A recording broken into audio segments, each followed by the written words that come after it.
I don't want to be involved in conspiracy theories. There are lots of them. They can go on. We can speculate on that forever. What we really need to know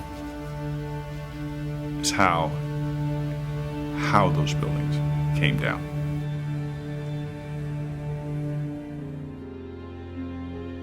My husband Steve was 48 years old when he was killed on September 11th, 2001. He was in the North Tower on the 104th floor. There are so many unanswered questions, and that's scary to me. We never had answers.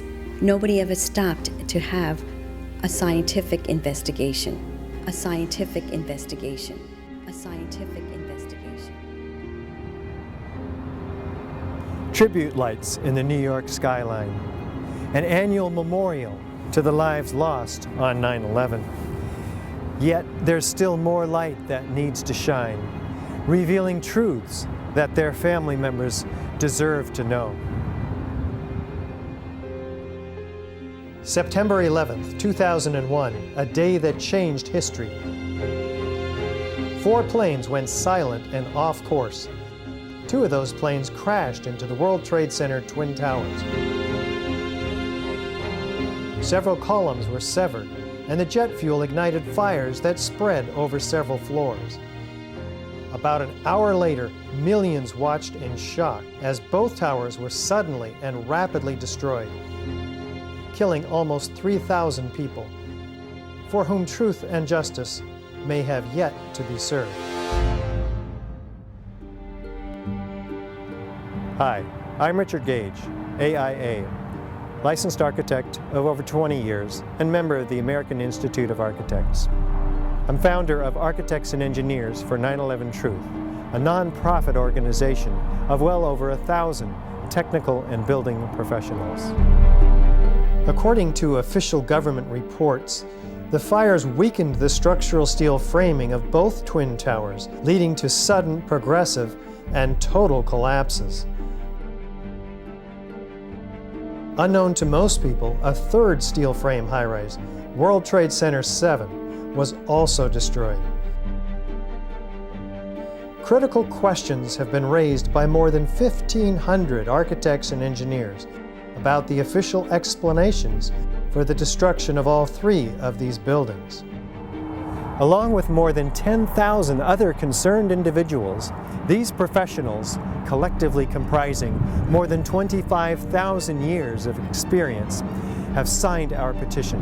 They're calling for a new investigation into the destruction of these 3 World Trade Center high-rises. This call is based on evidence that reveals a very different destruction scenario than reported by government engineers. As coherent sets of scientific facts are brought into focus by the experts, the data, and the witnesses in this film, you'll come to a much greater understanding of the events of 9/11 and will be in a position to draw your own informed conclusions.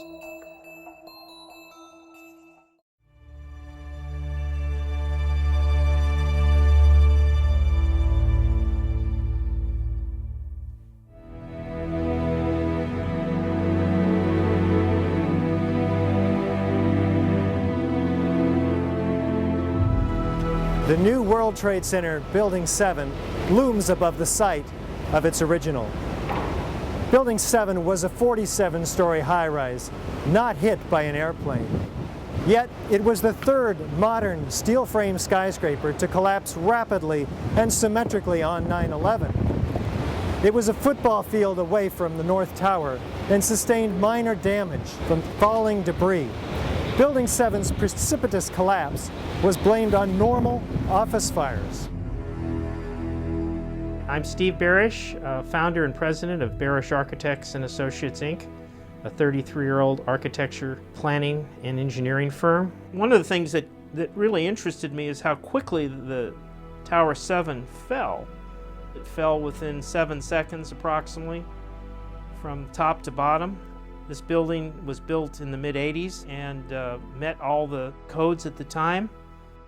From about 1965 until about 1985, most of my experience has been in high-rise, multi-story steel buildings. NIST would have us to believe that these were was a typical office fire, scattered office fires, if you will, that brought this building down. Since the mid-60s, I've tried to follow high-rise fires because they're something we worry a lot about as we design these buildings. And I'm not aware of any high-rise building that have come down as a result of fires. The coup de grace for me was when I found out that Building 7 had collapsed later that day. And when I saw Building 7 come down, to me, the fact that it looks like a perfect controlled demolition of an intact building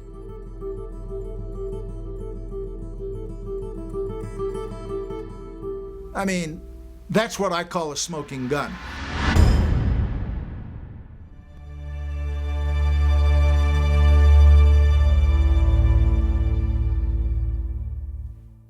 Was the structural steel from World Trade Center 7 preserved, documented, analyzed according to standard procedures for investigating engineering failures?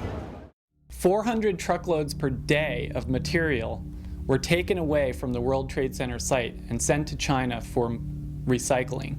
There were laws violated in the destruction of that evidence. And for the American Society of Civil Engineers to ignore those events is extremely disturbing and is a violation, in my opinion, of their professional code of ethics. It was contrary to the way all investigations are done. If an airplane crashes, they seal off the entire area, nobody touches anything, they move it to a secure location, and they reconstruct an aircraft. Normally, when you have a structural failure, you carefully go through the debris field, looking at each item, photographing every beam as it collapsed and every column where it is in the ground, and you pick them up very carefully and you look at each element. We were unable to do that in the case of Tower 7. You can't do science when you are deprived of the evidence and when your hypothesis is the least valid instead of the most likely. When the most likely hypothesis in the case of Building 7 wasn't even mentioned. This is not science. It's trying to prove preconceived ideas.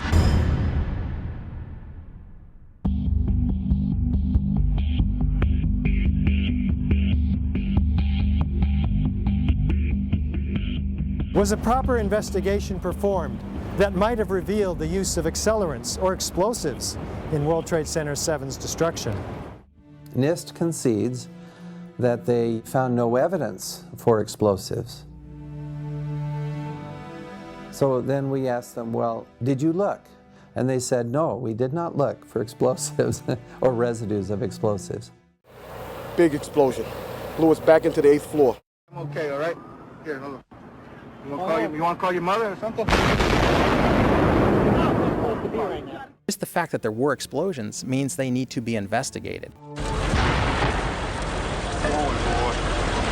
Keep your eye on that building as they coming down. The building is about to blow up. Moving back. We are walking back. There's a building about to blow up. We don't have the real story on what happened because there wasn't a proper investigation done.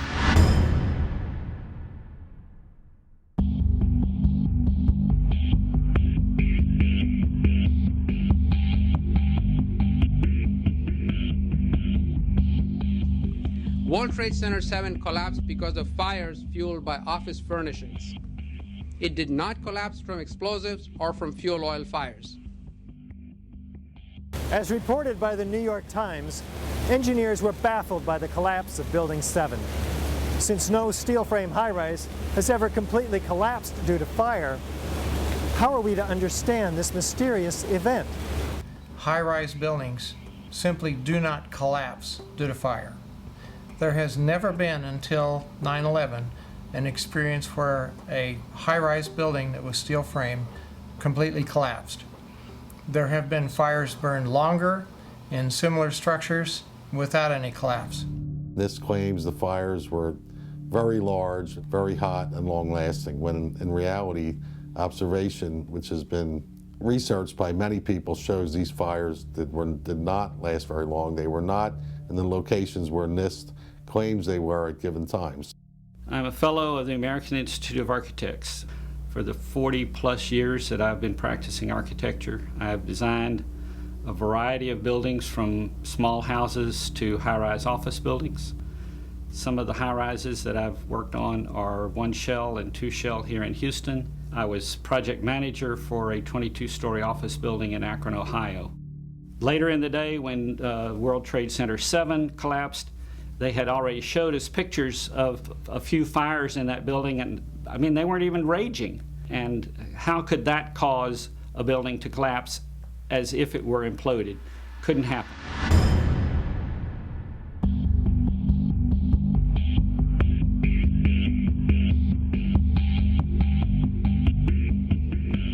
According to lead investigator Shyam Sunder of the National Institute for Standards and Technology, NIST, World Trade Center 7 collapsed at freefall acceleration for more than 100 feet of its fall. What does the speed of the collapse reveal to us? Essentially, in less than 7 seconds, Tower 7 came down upon itself. It's just like taking your car keys out and just dropping them. That's how fast the building came down, for over 100 feet. And the only way you can get that is when there's zero resistance. And so what we're looking at is a building just coming straight down, falling right through itself with zero resistance. Buildings don't have zero resistance, which is why you feel comfortable walking into a building. This building had 40,000 tons of structural steel in its structural system, and that is intended to keep it from going anywhere. NIST is telling us that the building below it ceased to exist for the first few seconds of the collapse of the building. Well, things in physics just don't cease to exist and cease to resist the forces that are on them. The building didn't disappear so the building can fall for 100 feet at free fall speed. That's impossible. That's a violation of the fundamental law of physics that says that for every action there's an equal and opposite reaction. If floors fall, they tend to fall and are braced by the floor directly beneath it. And there's some delay there. Because of redundancy, because of all the other columns in the building that were not affected. Even if a floor were to collapse, it still wouldn't be able to collapse all of the connections simultaneously at the rate that it did without secondary explosions.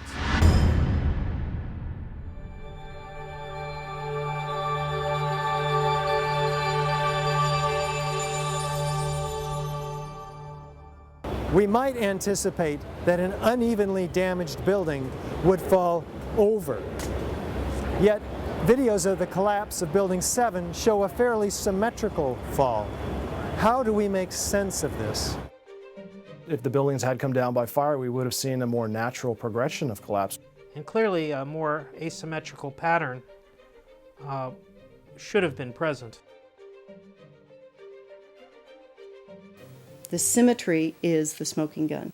It cannot happen that when you have asymmetric damage, you will get a perfectly symmetrical collapse. The exterior columns on the outside as well as on the inside, at the bottom would have to be severed almost at the same time. I worked for Controlled Demolition Incorporated, CDI, the top-rated explosive demolition firm in the world. What I saw, it was a classic implosion. The center of the core, the penthouse area, starts to move first, and then the building follows along with it. That's another indicator that this NIST report is very suspect. When it's all finished, the outside walls are piled one on top of the other right in the middle of the building. Just like a house of cards if it were coming down. According to NIST, the failure occurred at column 79 on level 12. This means basically they're talking about a single columnar collapse or failure that resulted in a total collapse of the building. That just does not make any sense.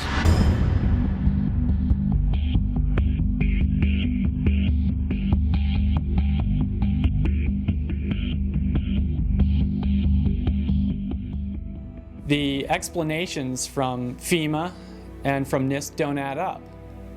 But there is enormous circumstantial evidence, circumstantial and actually physical evidence as well, that would lead us to a different conclusion. And the conclusion is controlled demolition. Dit is controlled demolition. Zeker weten. Zeker weten. Er is nagesprongen. Dit is in opdracht gebeurd. Dit heeft een team gedaan van experts. Building 7 to me is really what gives it away, because that's a classic case of controlled demolition.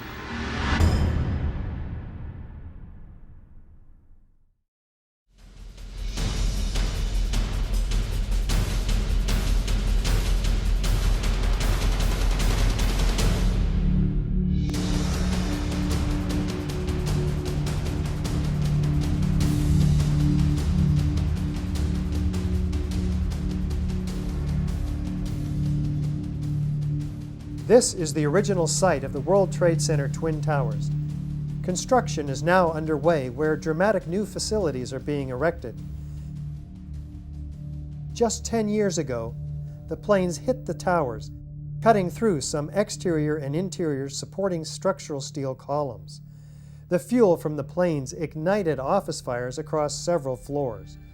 According to the official reports, the structural steel frame was weakened and failed, causing a total progressive collapse of each tower.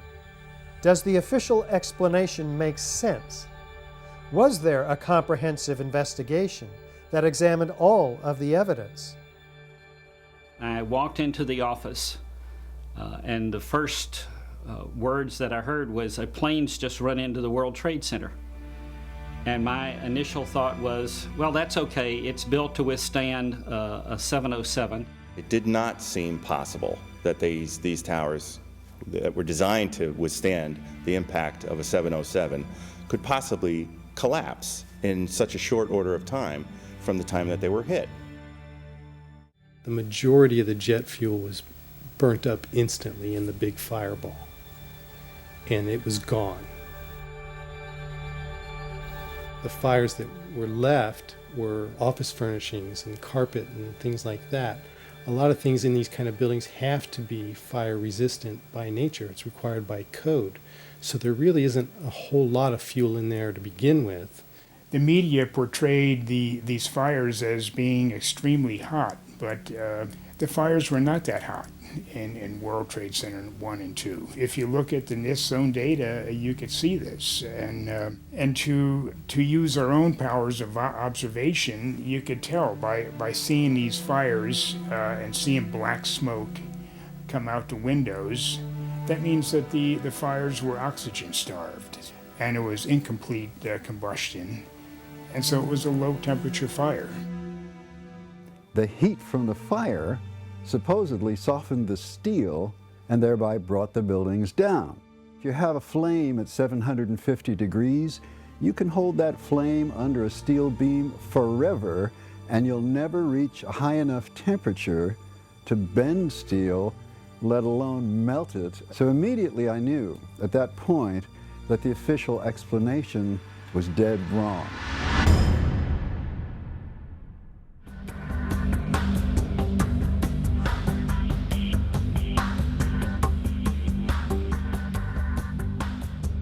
Rather than a slow groaning collapse that we might anticipate, the Twin Towers show in the videos a very rapid, sudden onset of destruction. What does this imply? This claimed that the upper section of each of the towers crushed the lower section. However, when you watch video closely, in the case of World Trade Center 1, you'll see that the upper section disintegrates itself. It appears to be a controlled demolition of its own of the upper section. The top section, pushing on the bottom section, it's going to meet equal forces as it goes. Both sections are going to be demolished at the same rate. So by the time you've crushed up 15 stories below it, the top 15 stories are also going to be crushed. And so there's nothing left now to crush the rest of the building. You're looking for a jolt. That this thing, if it actually comes down and hits, you should be able to see the point at which they actually impact, because it would actually slow down the motion of the falling block. Before the tower started collapsing from the top, the antennas started to fall.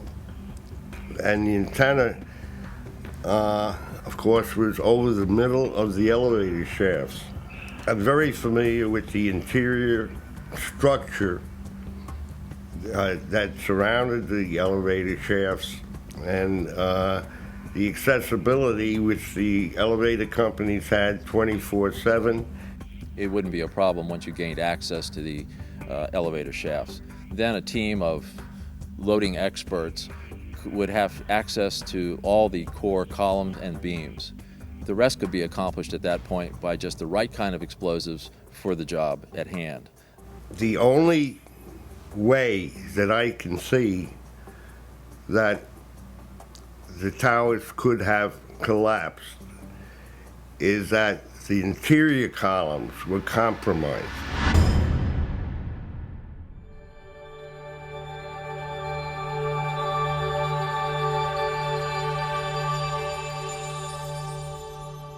Over 100 first responders reported sounds of explosions and flashes of light at the onset of destruction of both towers. These were not discussed in the NIST report. What did these eyewitnesses actually see and hear? As we were getting our gear on and making our way to the stairway, there was a heavy-duty explosion inside the lobby. We stuck on the stairs for a while. We finally got down to the lobby. Then we get to the lobby, it was this big explosion. There were numerous secondary explosions taking place in that building. There were continuous explosions. Floor by floor instead of popping out. It was if they had detonated. If they were planned to take down a building. Boom, boom, boom, boom, boom, boom, boom. And it just started going pop. It just started going boom, boom, boom, boom, boom. And he goes, how fast? I go like firecrackers. They're reporting exactly what I would expect. You're hearing boom, boom, boom, boom, boom, waves of explosions going off. Not one massive big boom. There's so many videos of witnesses from that day that report explosions. There's radio transmissions from the FDNY. We have the transcripts that were recorded, back in 2001 of all these firefighters and first responders reporting explosions. This testimony should have caused the presumption that there was a good chance explosive residue would be found and justified testing for it, rather than the opposite. It doesn't look like a collapse. It's like a huge mushrooming, billowing kind of an event. That whole thing looks nothing like a building falling down. It's a building being blown up. That's what the physics shows. Yet they refuse to consider the possibility that explosives or some other form of demolition device could have been used to cause the collapses of the towers. And the fact that controlled demolition is consistent with all the available technical evidence.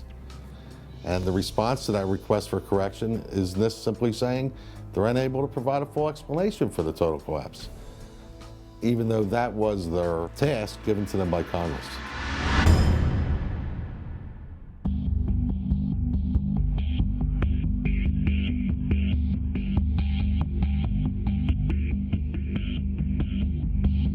FEMA documents a 1,200-foot diameter debris field around each tower.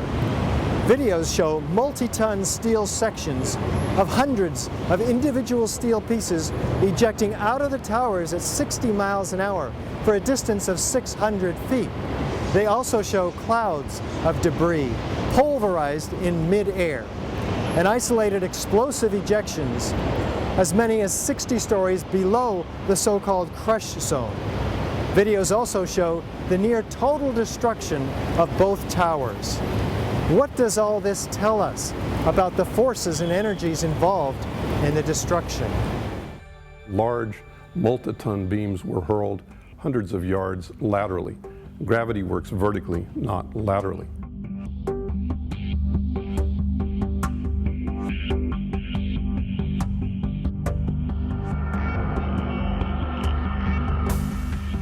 So something's happening to throw these things horizontally at those kinds of speeds. And here it is trailing white smoke the whole time. It really is indicative of some kind of explosion. The individual explosions that I noticed 20 and 30 and 40 stories below the collapsing structure. And naysayers tend to say, well, that's just air being blown out the windows. I mean, it doesn't really work to say it's just air pressure. And I've estimated these are coming out faster than 100 miles an hour. As an architect, I would expect to see Larger portions of the building floors, the decking, the steel decking, the concrete topping, much larger remnants of what the structural components of this building was. What happened to the concrete? The concrete was pulverized, and I was down here Tuesday, and it was like you were on a foreign planet. All of Lower Manhattan, not just this site, from river to river, there was dust, powder, 2-3 inches thick. The concrete was just pulverized.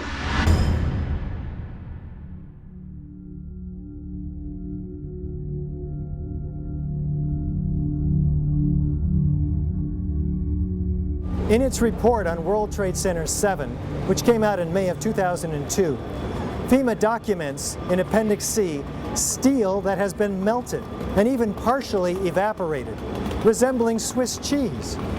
What are we to make of this? I'd like to know why NIST excluded the evidence of melting steel. Why is this not included? Why is this forensic evidence not being included in the report?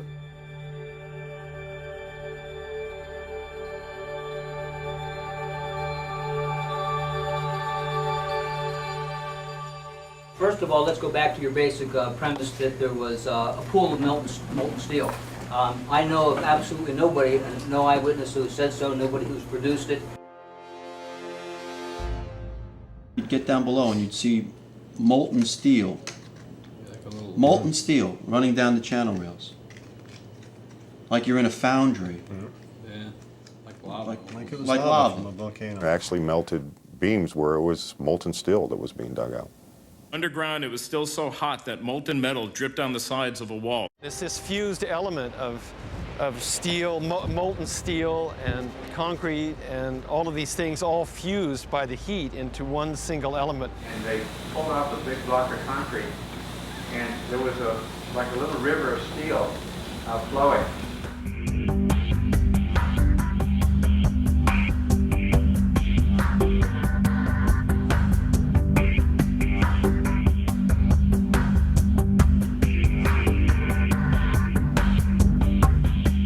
Many witnesses, firemen, and lots of people described the flowing molten metal, iron or steel, at extremely hot temperatures. And John Gross categorically denied their observations, so that because their observations don't fit his preconceived notion, he not only ignored evidence, he denied evidence.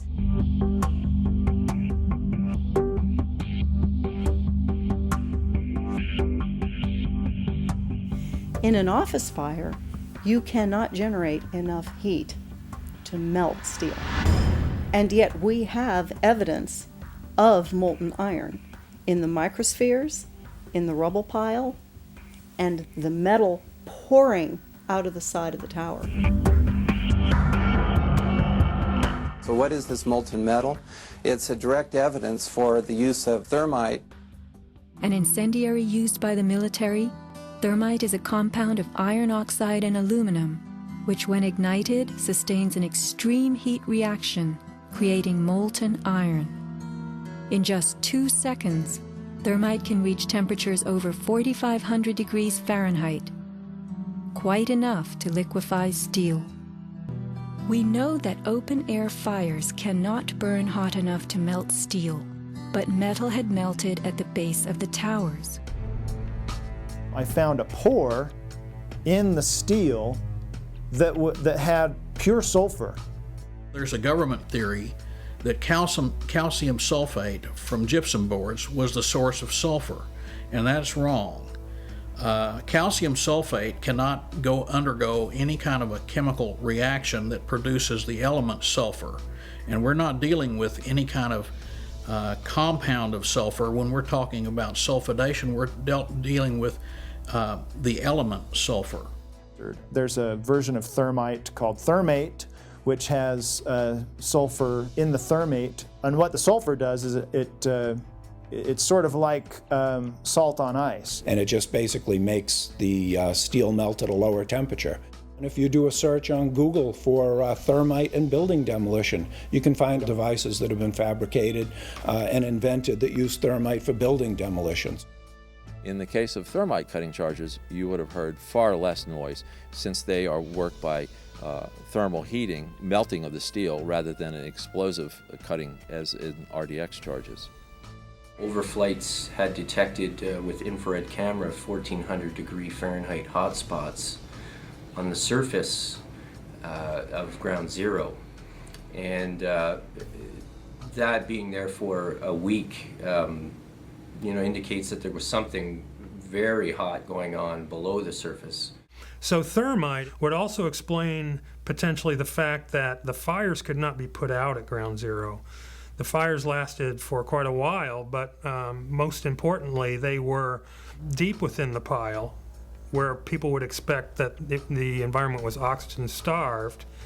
And thermite could explain this because it has its own oxidant within. It's actually the metallic oxide that provides the oxidant to allow the incendiary thermite reaction to occur, even underwater.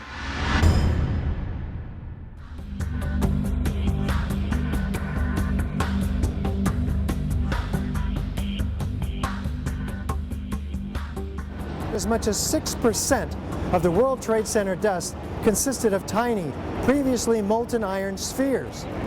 What does this tell us about the temperatures generated in the tower's destruction?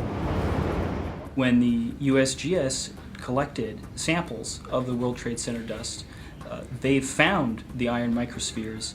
Insofar, the USGS does not have a valid explanation for the presence of these iron microspheres.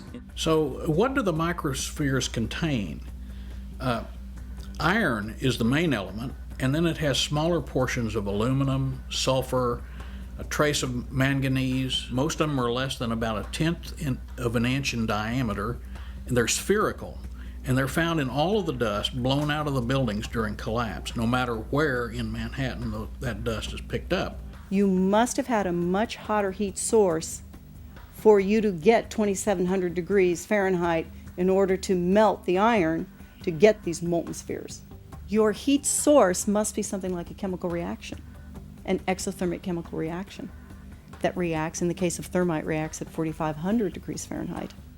My contention, based on finding thermite residue in the dust, is that it happened before. It didn't happen after in the fires that ensued in the rubble pile afterwards. It's all the characteristics of the microspheres, along with what I see in the attack of the beams that were actually found, tell me that thermite was involved in melting those steel beams.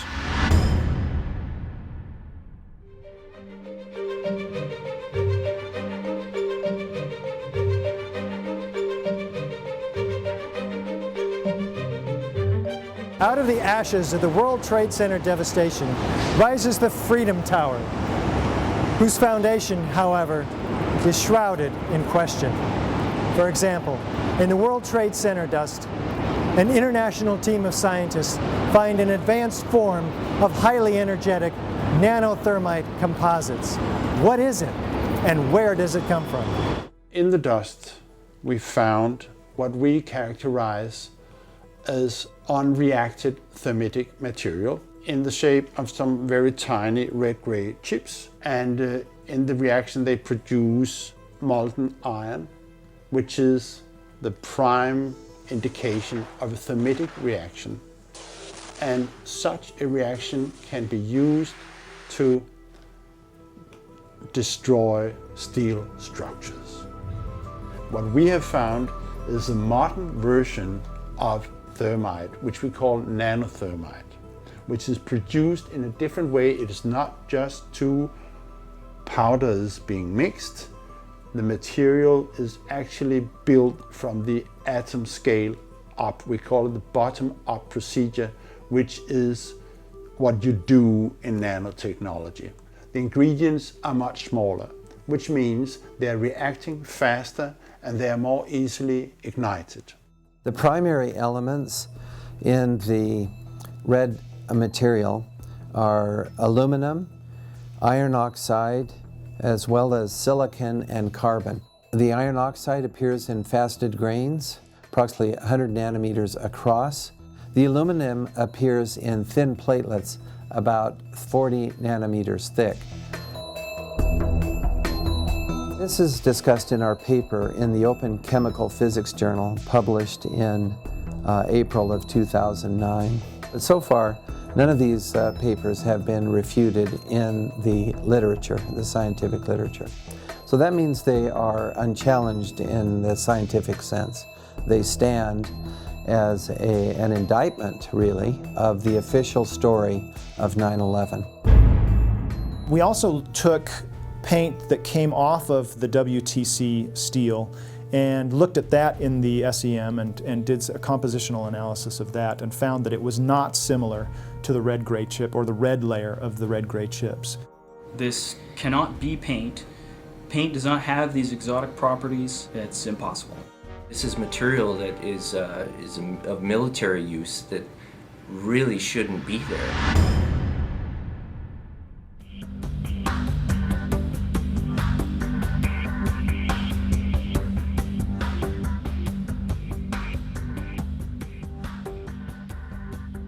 You don't need to be an engineer or an architect to see what happened to those buildings.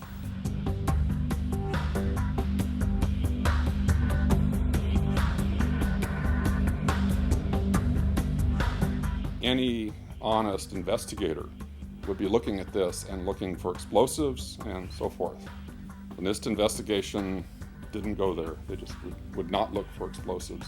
This has been the work of independent researchers, not NIST. So the preconceived notion of NIST is that there's no evidence for explosives, and so there's no point in looking. That is the most unscientific thing that you can possibly think of, not to look because you don't expect to find evidence, and in fact the evidence is overwhelming that these red-gray crystals are very high temperature incendiaries. They state these conclusions for which there's virtually no evidence, and then they ignore conclusions that can be drawn from the evidence.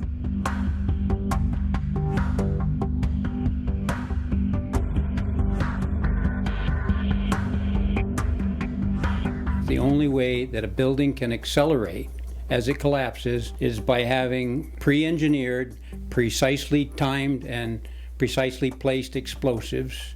In other words, controlled demolition. We have a professional responsibility, and I urge every engineer and architect and demolitions expert and anybody that has any knowledge in this field to examine the evidence and stand up and be counted, because the rest of the world is depending upon us. We know we've been lied to about 9/11. We don't know for sure who did it. We don't know exactly how they did everything. And that's why we need a new investigation to find out. We do know that there was a massive cover-up, that there was evidence hidden and destroyed. The American people absolutely need the truth of 9/11.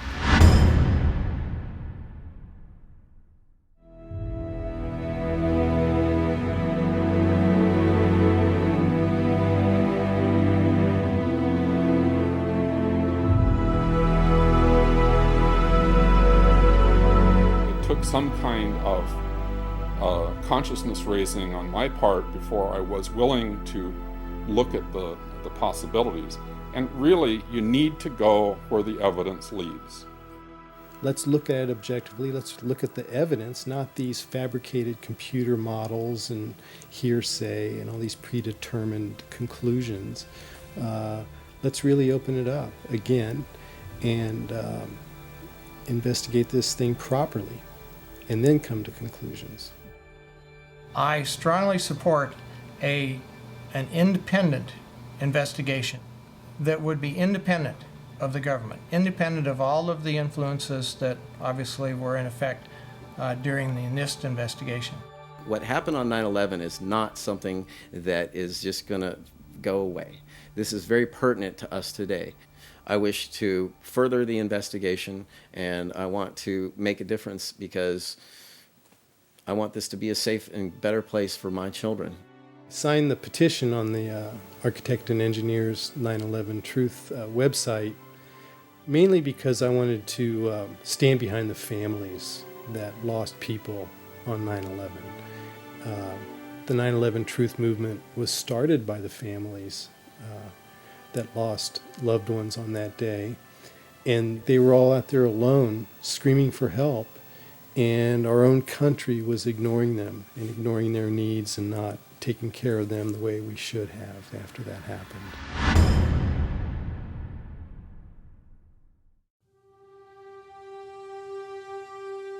Most of us who have lived with the events of 9/11 have, as a result, experienced some kind of trauma. It can be very difficult to come to terms with what actually happened at the World Trade Center. In fact, someone told me recently, "I wouldn't believe what you're telling me even if it were true." Our petition signers with psychological expertise have stepped forward to offer their insight.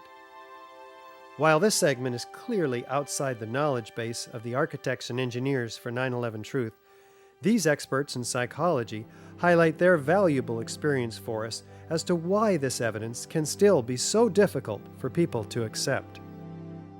As we know, the horrors of what happened on 9/11 were televised all over the world, and they were televised, in fact, live. We witnessed the deaths of almost 3,000 of our fellow Americans.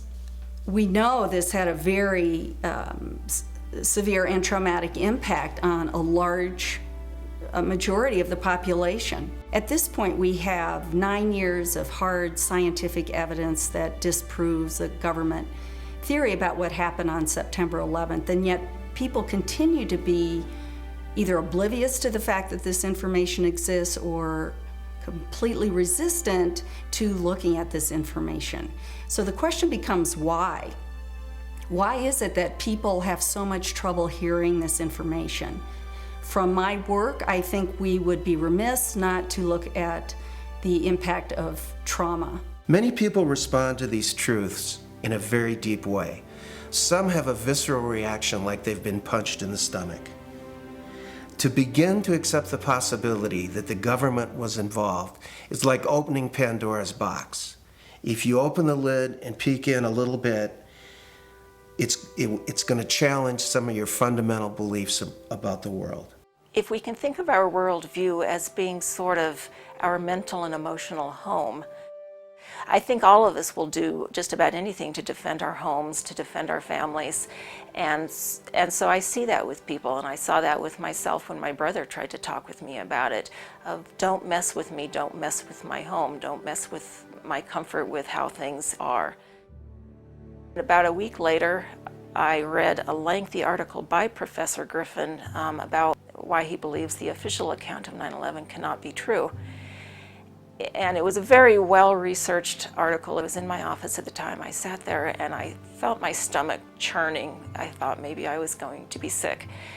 And I leaped out of my chair and ran out the door and took a long walk around the block, around several blocks, and just broke down. I understand now that what was happening was my worldview about my government being in some way my protector, almost like a parent, had been dashed, and it was like being cast out into the wilderness, I think is the closest way to describe that feeling. And I sobbed, felt like the ground had completely disappeared beneath my feet. And I knew at some point during the walk that I knew that I was going to have to become active in educating other people about this, that for me to retain any sense of integrity, I was going to have to take some action. I couldn't just let something like this go. When we hear information that contradicts our worldview, social psychologists call the resulting insecurity cognitive dissonance. For example, with 9/11, we have one cognition, which is what the official story of 9/11, what our government told us, what our media repeated to us over and over, that 19 Muslims attacked us. On the other hand, we have what scientists, researchers, architects, engineers are now beginning to tell us, which is that there is evidence that shows that the official story cannot be true. So now we've lost our sense of security. We are starting to feel vulnerable. Now we're confused. 9/11 Truth challenges the beliefs that our country protects us and keeps us safe, and that America is the good guy. When your beliefs are challenged, fear and anxiety are created. In response to that, our psychological defenses kick in, and they protect us from these emotions. Denial, which is probably the most primitive psychological defense, is the one most likely to kick in when our beliefs are challenged. And it's a very, very uncomfortable state to be in. And eventually our mind shuts off. Just like when a computer is overloaded, our minds get overloaded. We can't handle it anymore and we shut down. And what some of us will tend to do is deny the evidence that's coming our way and stick to the original story, the official story, and to try to regain our equilibrium in that way. Another thing we can do is decide to look at the conflicting evidence and be sincere and be open-minded and look at both sides of the issue and then make up our own mind about what reality is. Here are a few of those spontaneous initial reactions to hearing the contradictory evidence about 9/11. I don't want to know the truth, or I'd become too negative and psychologically go downhill. I'm not sure I want to know. If this is true, then up would be down and down would be up. My life would never be the same. Fran, I refuse to believe that many Americans could be that satanically treasonous. Someone would have talked. But these are beliefs.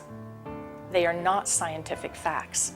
But these beliefs do keep us from looking at the empirical evidence. Whenever we say, I refuse to believe, we can be sure that the evidence that's coming our way is not bearable and that it's conflicting with our worldview much too much. As I thought about all of these responses, I realized that what is common to every one of them is the emotion of fear.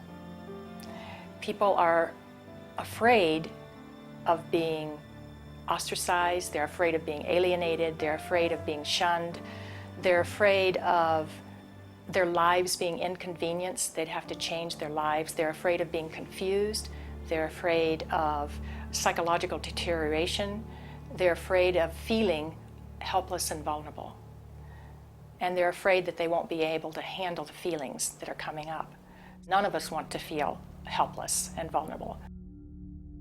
Healing comes through facing the truth, experiencing it, allowing the feelings to come in, so that if there are feelings of fear that perhaps these events were caused by something that we haven't thought about yet, dark elements within our society, for example, we'll let that come in and explore it.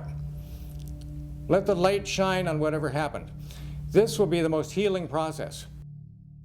After World War II, part of the way that Jewish people honored the dead was by making sure that the truth was known and that the value of these people was respected. Not pursuing the truth about 9/11 disrespects the value of the life of the people that died. Thinking that we're above such things, that it could happen in other countries, but it couldn't happen here, that's a lack of humility, and that's excessive pride. And so not being able to see our dark side or our weaknesses is the most dangerous thing. A feature of American history that makes us particularly liable to this pride is this notion that's called exceptionalism, that America is the exceptional nation. And that began from the beginning as this country was formed. The people would say, well, there was so much evil in the European countries, so much cheating, so much lying, so much using the people for the ruler's purposes, but not in America. We have leaders that are free from those sins. So I think this has made 9/11 particularly difficult for Americans. So we need to understand that questioning is patriotic. Questioning is what we're supposed to do as citizens. That's our duty. When something like 9/11 happens, we need to be sure that we have a real investigation into who the perpetrators are, and then we need to be sure that those perpetrators are held legally accountable. It's part of the healing process on the individual level as on the collective level. We need the truth in order to heal.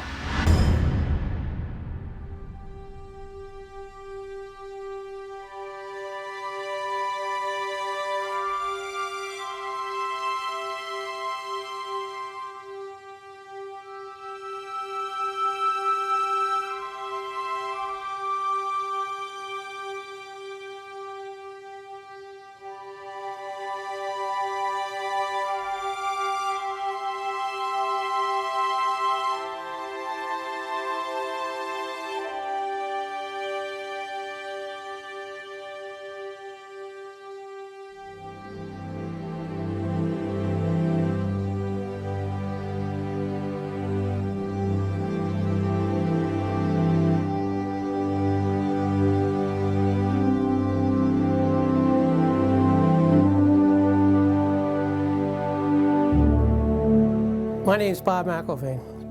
I'm from right outside the Philadelphia area, and I'm the father of Bobby McIlvaine, who was killed in the lobby of the North Tower on September 11, 2001. Bobby was one of the first 10 bodies found. We took him home that week. We were one of the few. I finally found the doctor who examined him. All his injuries were in the face, the front of his face was blown off, massive cuts in his chest and his right arm were blown off. To me, that means explosion.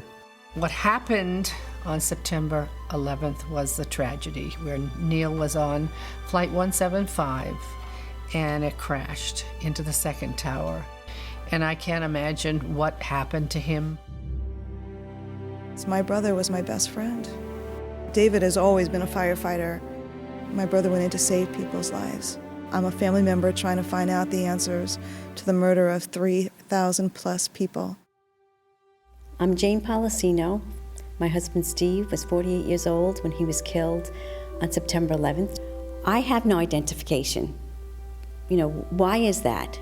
It seems to me we should know why over 1,000 victims there are no trace for, and no identification, no trace of over 1,000 victims. Just a few years ago, they were still finding body parts on the roofs of buildings. What is that? We should know why there are over 700 bone fragments found on the top of Deutsche Bank building less than a half an inch long. We should have that information. Why were they up there? Why weren't they found? What kind of explosion was there?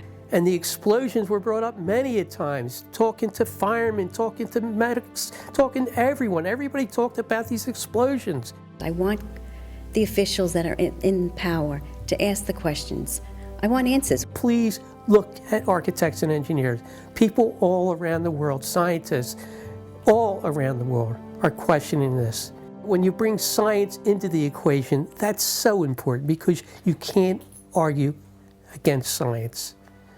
And there's some deep, deep explaining to do. The bottom line is that it needs to be investigated properly. We will never heal. This country will never, ever, ever forget that day. We have to demand a new investigation. I want justice here.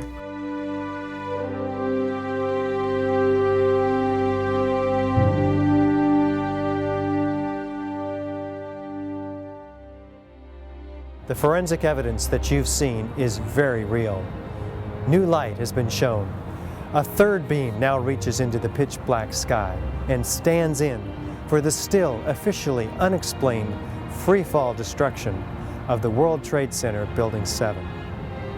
The obvious dark truth about Building 7 may very well provide the key to justice for the victims of family members of the destruction of the Twin Towers. The country owns this. We were all victims. You all should want answers. It's not just ours, not just mine. We all lost something that day.